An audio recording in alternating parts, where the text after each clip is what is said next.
Okay. Okay. Good evening, hello, and hi.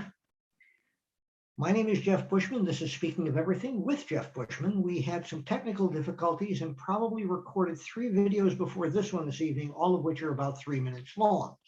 The technical difficulties were caused not by YouTube and not by Zoom, but by me. I screwed up. But anyway, now we're together. We are going to be talking about 2 things this evening. One is the filibuster, and something I haven't heard discussed in connection with the filibuster by anyone else. And that doesn't mean it hasn't happened. It's just that I'm not aware of it. Also, we're going to talk about DeSantis in Florida and Abbott in Texas, the governors who believe that businesses should be free to make their own decisions, except in one circumstance, which they feel they have better ideas to control than individuals running their own businesses do. So we'll get to that as well in the event we have time. So this is being recorded on September 26th, 2021, and we began this at about 7:57 p.m. It's also live on YouTube right now, and since we're not getting the problem we had before, presumably we'll continue. So here are the things we're talking about. Let's talk about the filibuster.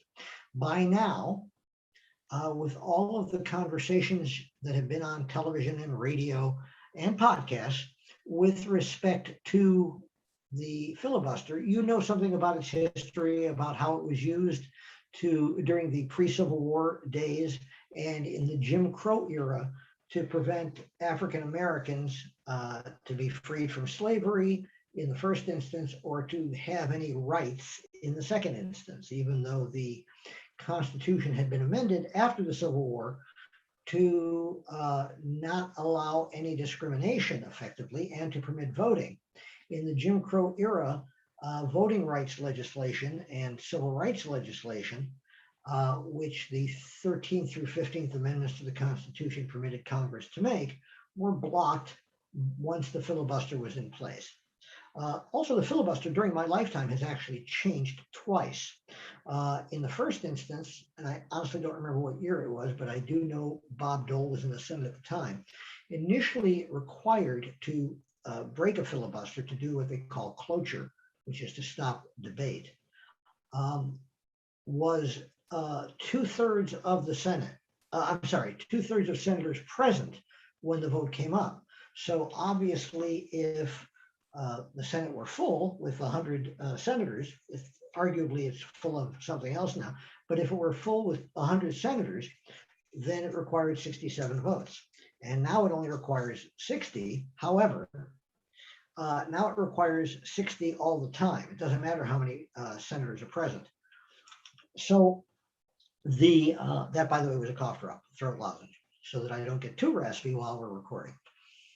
In any event, so if in a given instance there were only, pick a number, 66 senators present, it would only require 44 senators to vote against continuing the filibuster to stop it and require a vote on the bill that was before the Senate. Also in the old days, they didn't have to actually, in the old days, rather, they did have to get up on the Senate floor and talk to continue the filibuster and to prevent a vote. More modernly, first off, as I said, we changed from 66 or 2/3 of those present, however many that was, to 3/5 of the Senate, or 60 votes. And now you don't have to get up and talk. Again, you probably know all this from other things you've seen and heard. All you need to do, if you're the minority party, is send a note to the majority leader and saying, we're going to filibuster this bill. That effectively kills it, unless you happen to have what's called a filibuster-proof majority. And that hasn't happened for anybody in a very long time, effectively since they changed the rules. So here's the thing I was going to mention that I haven't heard anywhere else. Look at the United Kingdom, Israel, even Italy. And though all of those parliaments their legislatures certainly have difficulties and problems. What they don't have is a filibuster. And they are able to pass legislation rather, well, I can't say easily, but most of the time rather easily. Why? Because the party that's in control, right now it's the conservatives, who are vastly less conservative than our Republicans. The party that's in control almost always has either a majority or a working majority. We can get a little into the weeds here, and I will briefly. What that means is the prime minister, who is the head of government, is chosen by a majority of the House of Commons. In that case, that would be equivalent to our House of Representatives. Essentially, if we had that system, Nancy Pelosi would be the prime minister right now. But and I know there are a lot of people who hate that idea, but nonetheless, if the party has a majority, they get to choose who the prime minister is, and it's always the head of their party. And everybody knows who the head of the party is before they go to vote for their local representative in the House of Commons. Okay, because in most parliamentary systems, there's more than two parties, if no one party has a majority of the seats, a majority of the representatives to vote for the prime minister, they end up having to do what's called a coalition. And that means simply that, again, in this example, the conservatives would have to get with some other party or parties to form a ruling coalition where they would then have a majority and they would get to introduce, promote, and vote for legislation that would presumably get a majority and therefore be enacted. Okay. If they can't get a majority for a specific bill that they want to pass, they may have to make adjustments in it. They may have to kill the bill. And in some cases, if the bill is considered sufficiently important, if they don't get a majority from themselves, from their own party and or their coalition partners, I shouldn't say or, and their coalition partners, if any, then it can result in what's called a vote of no confidence. And if the parliament votes majority no confidence, it means the prime minister has to call a special election, and they have this whole thing go on again for the House of Commons seats. And again, as soon as someone has a majority or a ruling majority, then those people choose the prime minister. Okay, that's it in a nutshell. And some people would say it would have to be in a nutshell. Anyway, same thing happens in Israel. Same thing happens in Australia, Canada. Israel's a little different because they do have a direct election of their prime minister, but essentially it's the same thing. And all of those parliaments have one thing in common that we don't in terms of our Congress, and that is they don't have a filibuster at all.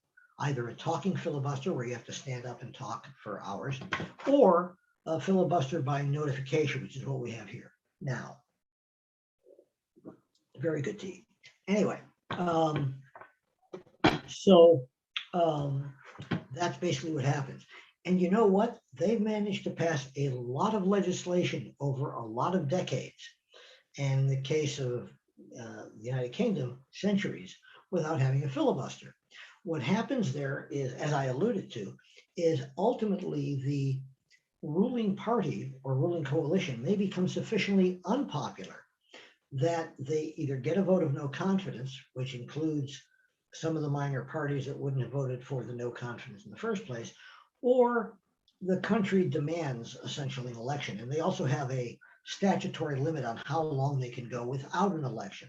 So one of the things that happens there, and this is a side note, is if the prime minister and his or her party members believe that they are really popular now and can get more seats and a stronger majority than they would get if they waited for the statutory limited time to hold an election, they'll call an election early. We don't do any of that here. We can't do that. But okay. Again, without the filibuster, they've managed just fine, thank you. Every once in a while, you get a parliament like Italy's, which, or in some cases, recently Israel, where they can't seem to get a majority and they can't get parties together to form a coalition, in which case they have to call another election. But that's fairly rare in Israel and rare in other countries. It's not so rare in Italy. often have problems forming a government. That's, again, a side note. So what do? They rule by majority. The one highly developed country, well, to the extent we're highly developed, the one highly developed country where they don't do that is here, the United States. The filibuster historically, again, as you likely know, has been used to either keep slavery going or keep Jim Crow laws going.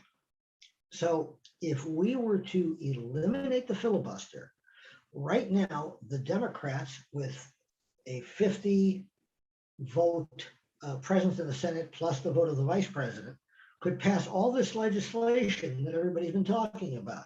That would include voting rights. It would include the reconciliation bill for the $3.5 trillion that the Democrats want, the infrastructure bill, all of that instantly, more or less. The truth is, in terms of the $3.5 trillion bill they want to pass, there are enough Democrats who are not thrilled with the dollar amount that it still wouldn't pass. But they could at least negotiate then and get a majority, maybe for $2.5 trillion. By the way, that just as, again, the side note, which you may have also heard of recently, that $3.5 trillion price tag is over 10 years. Still a lot of money each year, like $350 billion. And as one former senator said, you talk about a billion here and a billion there, right away you're talking about real money. In this case, one of the things they may decide to do is say, okay, let's spend 250 billion instead of 350 billion a year. And let's take out this and include that. That's negotiation.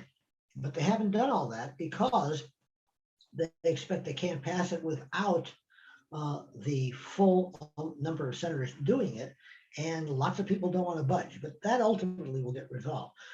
So the filibuster is really, oh, by the way, let me add something else. The Democrats who don't want to change the filibuster or eliminate the filibuster say, hey, right now it's doing the Republicans some good, but what happens when we lose the majority in the Senate, which will eventually happen, whether it's in 2022 or some later time. Eventually, the nature of American politics, forgive me, the nature of American politics is always the same. One party wins a majority, and the other party wins a majority. It does go back and forth. Again, that's fairly common in other Western countries as well. Right now in England, the UK, the Conservatives are in charge. At some other point, it'll be the Labour Party. Likewise, in Canada right now, I'm not sure what they've done with the most recent election. I mean, I know the Liberals have the largest number of seats, but they're going to have to create a coalition. But I believe they will, in fact, end up as the ruling party, as the party that chooses the prime minister, which would be, again, Justin Trudeau. But again, those majorities go back and forth.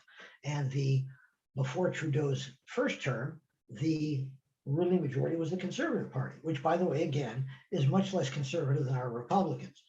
As an example, by the way, just as a side note, if you look at healthcare in England and Canada and most other developed countries, they have universal healthcare paid through taxes by the government. Okay, there are issues with some of those systems, but nobody is denied healthcare except they may be delayed on certain healthcare situations like elective surgery, not just because of COVID, but generally and because of money and staffing. Okay, so that's the whole thing with the filibuster. You don't need it. If you didn't have the filibuster and you got certain things passed by majority rule, such as voting rights, as an example, a limitation on what states can do to block voting rights in their states, which the Constitution permits. But if you could pass that, things almost never go back to the way they were, okay? Republicans have railed for years against Social Security, but no one's ever tried to do away with Social Security. There have been some moves to privatize it, which went nowhere, but nobody's ever, there's been no serious legislation for decades trying to get rid of Social Security. Likewise, although there was an attempt legislatively to get rid of Obamacare, when that failed, there have not been any efforts since. Not to say there won't be, but it's highly unlikely because you know what? People like it. Not everybody, of course. Okay. Uh, let's also talk about, in a moment, Governors DeSantis of Florida and Abbott of Texas. But first, I want to tell you a couple of things.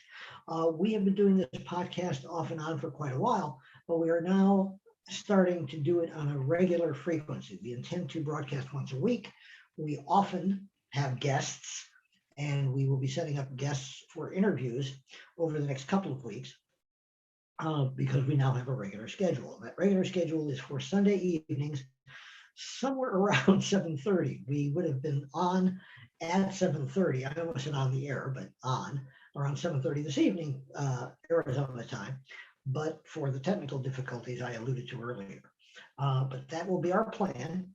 And sometimes a little earlier, sometimes a little later. And there, because everything is run by humans and humans have lives that sometimes require adjustments, there may be times when we just don't do it. But that is the plan. So the next, I'm looking at up at a calendar, the next broadcast or podcast, more correctly, should be on October. I can't see it, but I'm pretty sure it's the 3rd of October.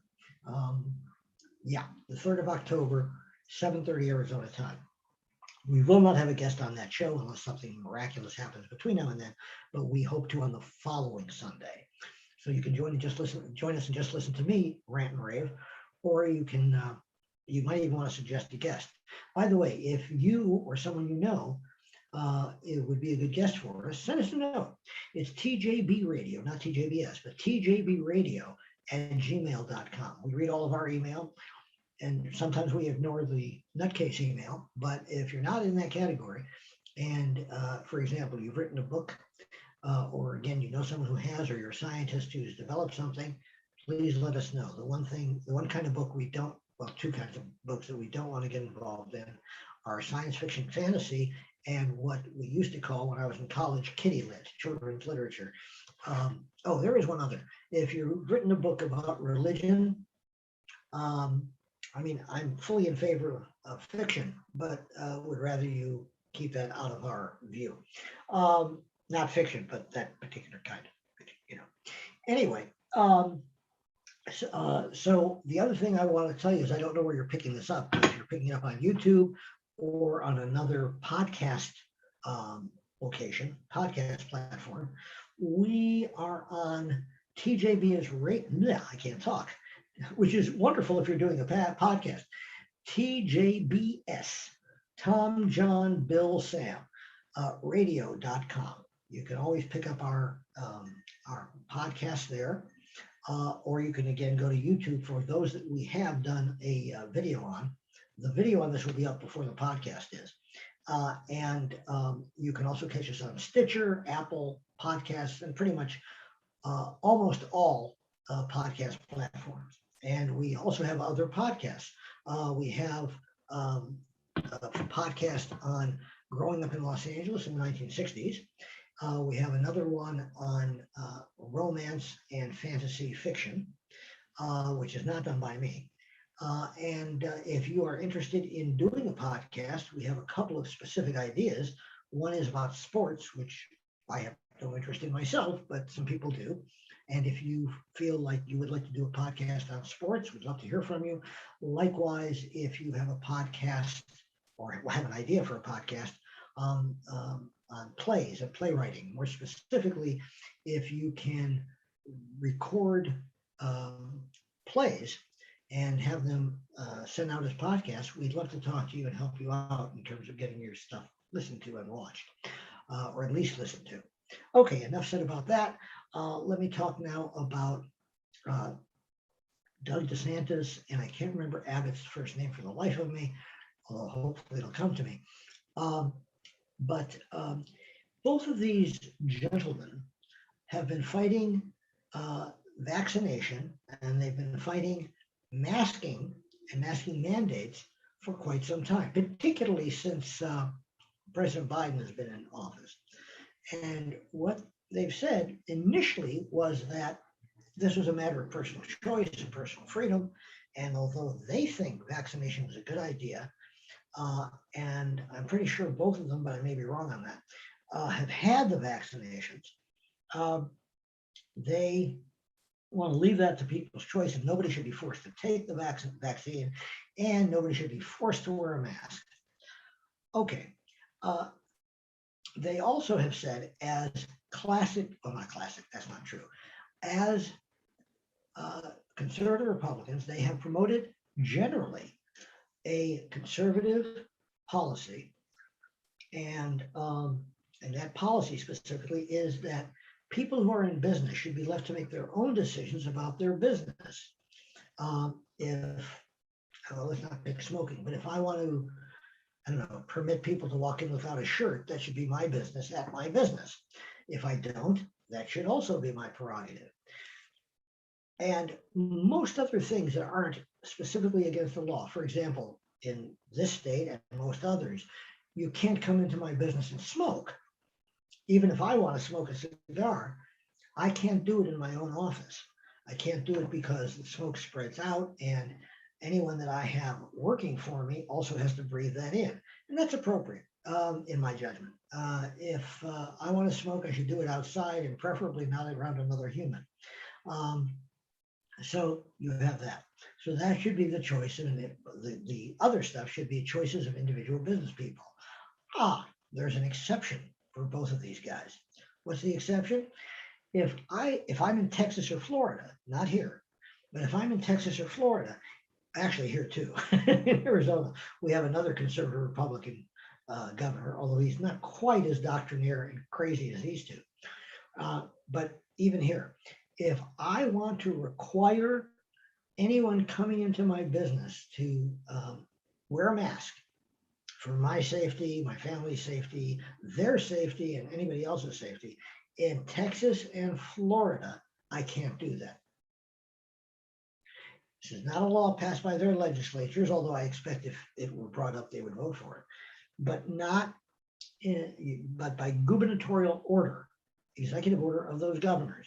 If I were doing business there and I wanted to require you to wear a mask to come in, I can't do it. Some of you may think that's perfectly fine. Among other things, Florida is a site for a lot of cruise ships to take off for Caribbean and other places. DeSantis tried to forbid cruise ships from requiring masks and or vaccinations on the part of their passengers. Ultimately, a federal judge knocked that down. But, and that has to do with reasons related to state versus federal law, and the ships being flagged in other countries. But other than that, and schools, you can't have mask mandates in schools.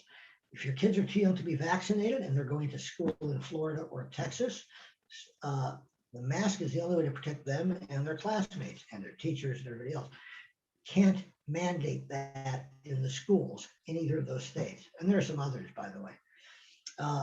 Now, you can argue that that's stupid, and I would agree. But the question is, and again, forget about public schools, that's a different issue. But if I'm running a private school, shouldn't I have the right to require that of my students and teachers and staff members? So no, not in Texas and Florida. You don't have that right. Crazy. Excuse me. Back not too long ago, and specifically say back before 2016, when Trump was elected, but not by the popular vote. Before 2016, there were most Republicans who were in office and many who weren't, disagreed with most things Democrats wanted, but at least they were reasonable and consistent in most things. Excuse me. Not on right to life, they were inconsistent on for in a number of ways. And we'll probably talk about that another time, citing the absolute consistency, whether you agree with it or not, or part of it, of, for example, the Catholic Church. And just in brief, the Catholic Church is very consistent on life. They are against abortions, period. Doesn't matter, why you want an abortion, other than being pregnant, that's obvious. They're against it. But they're also against the death penalty.